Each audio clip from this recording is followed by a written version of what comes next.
I was in Ate's room nung napanood ko ang video ng Jollibee with Mommy Jolina at napathrowback talaga ako lalo nang marinig ko ang lyrics na to. Walang time machine na maibabalik ang oras natin. Yes, lalo sa ating mga kids. Naalala ko na yung mga pillows na to, nakuha ko ito nung nag-baby shower ako kay Z.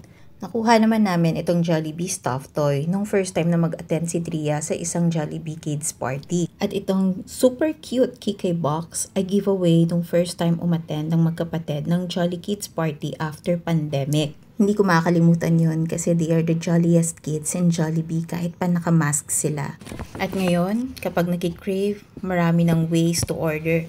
Pwedeng dine-in, take-out, drive-thru, sa Jollibee app, Food Panda, GrabFood, at sa hotline nilang 87000.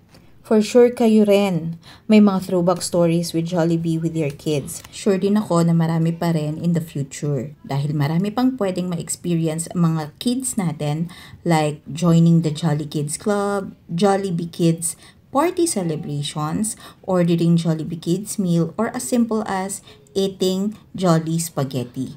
Because jolliest ang kids with Jollibee.